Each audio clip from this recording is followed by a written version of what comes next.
Bismillahirrahmanirrahim. Assalamualaikum warahmatullahi wabarakatuh. Nama saya Irfan Upayoga, NIM 4011900087, kelas Ekonomi Syariah C, IAIN Ponorogo. Pada kesempatan kali ini saya akan membahas atau menjelaskan sedikit tentang beberapa materi. Yang pertama yaitu adalah pendekatan kualitatif, yang kedua pendekatan kuantitatif, kemudian yang ketiga adalah dasar-dasar penelitian, yang terakhir yang keempat yaitu adalah desain dari penelitian kualitatif.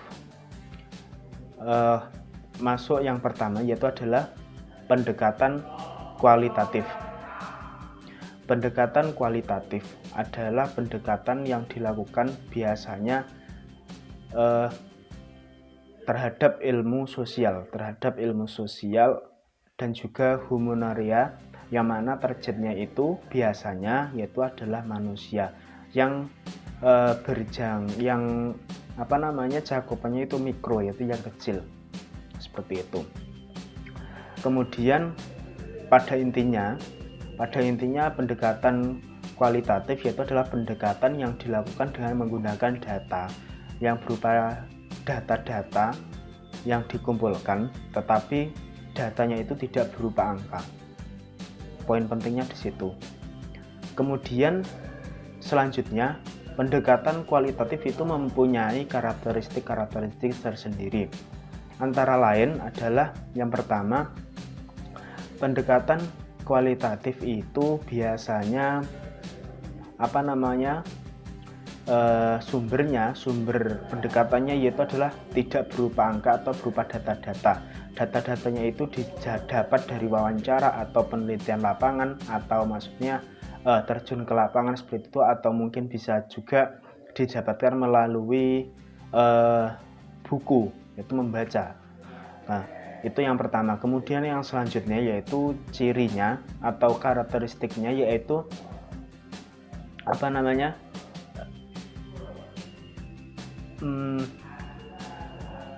hasilnya itu harus didiskusikan dahulu,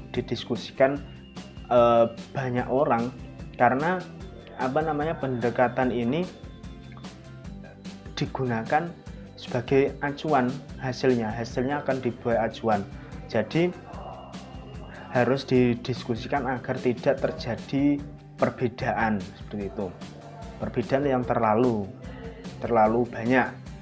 Nah, untuk karakteristik yang ketiga yaitu adalah biasanya pendekatan ini lebih mengutamakan proses daripada hasilnya. Jadi prosesnya itu diutamakan. Nah, untuk hasilnya itu dipikir belakangan, seperti itu. Enaknya ngomong seperti itu. Itu adalah karakteristik dari pendekatan kualitatif. Kemudian pendekatan ini juga terdapat kekurangan-kekurangan. Antara lain yaitu yang pertama adalah pendekatan ini memakan waktu yang lama. Nah, karena seperti yang saya jelaskan tadi di awal, bahwa pendekatan ini mengutamakan prosesnya. Jadi dalam prosesnya itu membutuhkan waktu yang lama, seperti itu. Kemudian kekurangan yang kedua yaitu adalah kualitas dari hasilnya itu berbeda-beda, tergantung dari si pendekat atau penelitinya. Lebih baik penelitinya, lebih teliti penelitinya, maka hasilnya akan lebih baik. Begitu juga sebaliknya, seperti itu. Kemudian untuk kekurangan yang selanjutnya, ketiga, yaitu adalah setiap peneliti itu akan mendapatkan hasil yang berbeda-beda, karena itu tadi, argumen orang itu kan banyak. Jadi akan menghasilkan hasil yang berbeda-beda. Oleh karena itu, seperti karakteristik tadi, itu harus dirundingkan dulu agar perbedaan itu tidak terlalu jauh, seperti itu. Kemudian materi yang kedua adalah pendekatan kuantitatif. Tadi yang pertama adalah pendekatan kualitatif, yang kedua adalah pendekatan kuantitatif. Pendekatan kuantitatif yaitu adalah pendekatan yang bahannya atau dasar untuk melakukan pendekatan itu adalah berupa angka-angka. Jadi datanya atau bahannya itu adalah biasanya sesuatu yang dapat dihitung, seperti itu. Kemudian untuk karakteristik dari pendekatan kuantitatif ini yaitu adalah yang pertama itu tadi seperti pengertiannya tadi, sumbernya yaitu berasal dari atau bahannya itu berasal dari data yang berupa angka, jadi bisa dihitung. Itu karakteristik yang pertama. Beda dengan yang kualitatif tadi, itu tidak berupa angka, jadi yang kuantitatif ini berupa angka, seperti itu. Kemudian yang kedua, peneliti itu berperan penting atau sebagai kunci utama dalam penelitian kuantitatif ini. Jadi seperti itu, peneliti itu memegang kuncinya, kunci dari penelitian. Berarti jika peneliti tidak mumpuni, berarti maka ia akan tidak mendapatkan hasil yang maksimal, seperti itu. Kemudian karakteristik yang selanjutnya yaitu adalah pendekatan kuantitatif ini yaitu mengutamakan proses dan juga hasil. Nah, jadi tidak hanya memikirkan prosesnya kemudian hasilnya dipikir belakang, tidak. Jadi pendekatan kuantitatif ini juga memikirkan prosesnya, bagaimana prosesnya, dan juga memikirkan hasil yang nanti diperoleh bagaimana. Jadi dua-duanya diutamakan. Itu adalah beberapa dari karakteristik penelitian atau pendekatan kuantitatif. Kemudian pendekatan ini juga memiliki kekurangan. Yang pertama yaitu berdasarkan pada asumsi, hanya berdasarkan pada asumsi. Itu adalah kekurangan yang pertama. Jadi dasar untuk melakukan ini kan berupa angka tadi. Nah, tidak data yang relevan seperti wawancara atau buku atau lapangan. Nah, itu kan data itu belum tentu relevan. Jadi hanya asumsi, hanya perkiraan. Itu adalah kekurangan dari penelitian atau pendekatan kuantitatif. Kemudian yang selanjutnya, jika salah berasumsi, jika salah berpendapat, maka akan mendapatkan informasi yang sesat dan menyesatkan. Seperti itu. Jadi susah gampang sebenarnya. Jadi kita kan berasumsi, kemudian jika asumsi salah kan juga berbahaya, kan seperti itu. Kemudian kekurangan selanjutnya yaitu adalah kekurangannya jika angka atau datanya itu sedikit maka tidak bisa dihitung. Contohnya saja, kita mempunyai 30 data. Nah, itu belum bisa dihitung jika menggunakan penelitian kuantitatif. Penelitian yang menggunakan data-data berupa angka, seperti itu. Untuk materi selanjutnya atau pembahasan selanjutnya itu adalah dasar-dasar penelitian. Sebelum memasuki itu, kita harus mengetahui apa penelitian itu dan apa tujuannya. Jadi penelitian itu secara bahasa yaitu artinya adalah mencari. Kemudian secara istilah itu adalah proses penyelidikan yang secara mendalam atau hati-hati untuk mendapatkan suatu fakta untuk melakukan sesuatu. Jadi adalah penelitian itu adalah penyidikan yang mendalam, intinya seperti itu. Kemudian apa tujuannya penelitian? Yaitu adalah tujuannya penelitian untuk menyamakan atau mencari fakta yang mana fakta tersebut disamakan atau dibandingkan dengan teori atau data yang sudah ada dengan apa yang sudah terjadi di lapangan. Jadi itu adalah tujuan dari penelitian. Intinya membandingkan data atau teori yang ada dengan sesuatu yang terjadi di lapangan. Kemudian jenis-jenis penelitian itu sebenarnya banyak sekali. Ada yang berdasarkan tempat, ada yang berdasarkan keilmiahannya, ada yang berdasarkan sumber datanya.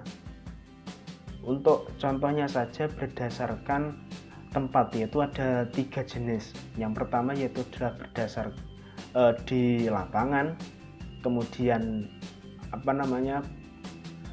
buku, dan juga penelitian secara buku, lapangan, dan juga wawancara. Kemudian yang selanjutnya contoh jenis penelitian yang berdasar keilmiahannya itu ada 2, ada yang ilmiah dan juga ada yang non ilmiah. Kemudian ada lagi jenis dari penelitian itu berdasarkan sumber datanya. Sumber datanya itu berupa angka atau tidak. Yang berupa angka itu namanya adalah kuantitatif. Kemudian yang sumbernya itu tidak berupa angka itu dinamakan kualitatif, seperti itu. Kemudian untuk proses dari penelitian itu ada 3. Yang pertama yaitu adalah perencanaan, kemudian pelaksanaan, yang terakhir yaitu adalah pembuatan laporan. Untuk perencanaan sendiri itu ada beberapa aspek yang perlu diperhatikan atau perlu dipersiapkan, yaitu seperti masalah yang akan diteliti, kemudian rumusan masalah, tujuan melakukan penelitian, dan lain sebagainya itu perlu disiapkan pada proses perencanaan.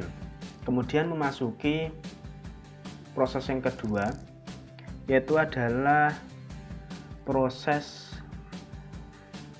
persiapan kemudian pelaksanaan. Nah, jadi proses pelaksanaan di sini mencakup yaitu adalah pengumpulan data, kemudian pengolahan data, analisis tadi data yang sudah diperoleh, kemudian membuat argumen atau kesimpulan, kemudian memasuki proses yang ketiga selanjutnya kan. Jadi setelah itu tadi memasuki proses yang ketiga yaitu adalah proses pembuatan laporan atau penulisan laporan dari penelitian yang sudah dilakukan tersebut. Untuk pembahasan yang selanjutnya yaitu adalah pembahasan yang terakhir, yaitu adalah desain atau kerangka dari penelitian kualitatif. Dalam desain penelitian kualitatif ini yang perlu diperhatikan adalah 3 aspek. Aspek yang pertama yaitu adalah letak teori. Kemudian yang selanjutnya yaitu adalah proses penggalian data, yang selanjutnya yaitu adalah analisis dalam penelitian kualitatif. Yang pertama yaitu adalah letak teori. Jadi letak teori ini kita harus menempatkan teori ini pada tempat yang semestinya. Nah, jadi letak teori di penelitian kualitatif ini ada 2. Yang pertama yaitu adalah apakah kita melakukan penelitian ini berdasarkan, maksudnya ingin meneliti sesuatu yang baru. Nah, jadi ada yang pertama adalah melakukan penelitian ini apakah kita akan membuat sesuatu yang baru atau membandingkan sesuatu yang sudah ada dengan tujuan kita tadi. Tujuan yaitu melakukan penelitian. Jadi ada 2, yaitu itu tadi baru, yaitu kita berarti memulai baru, atau membandingkan penelitian kemarin yang sudah ada itu dibandingkan dengan penelitian yang akan kita buat. Itu adalah letak dari teori. Kemudian landasan penggalian data dari penelitian kualitatif, yaitu biasanya ada 2 proses. Seperti yang saya jelaskan tadi, proses intinya yaitu adalah proses perencanaan dan juga pelaksanaan. Perencanaan itu harus dilakukan dengan sistematis agar nantinya juga kedepannya dalam proses pelaksanaan itu tidak terjadi kerepotan. Kemudian dalam proses pelaksanaannya ini juga harus dilaksanakan dengan hati-hati agar menghasilkan suatu penelitian yang berkualitas. Seperti itu. Kemudian analisis dalam penelitian kualitatif yaitu biasanya menggunakan cara yaitu melalui wawancara, kemudian observasi lapangan, dan juga melakukan research dari buku, pencarian dari buku untuk melakukan penelitian. Nah, yang mana penelitian ini harus dilakukan secara sistematis dan hati-hati sehingga nanti dalam hasilnya atau laporannya itu benar-benar dapat digunakan sebagai acuan, benar-benar dapat digunakan untuk referensi untuk melakukan sesuatu. Nah, itu kan tujuan dari penelitian kan seperti itu. Nah, jika tidak tercapai itu kan tidak berguna untuk penelitiannya. Jadi harus semaksimal mungkin, sebaik mungkin melakukan penelitian yang baik, kemudian menghasilkan sesuatu yang baik pula, yang mana harapannya dapat digunakan sebagai dasar melakukan sesuatu.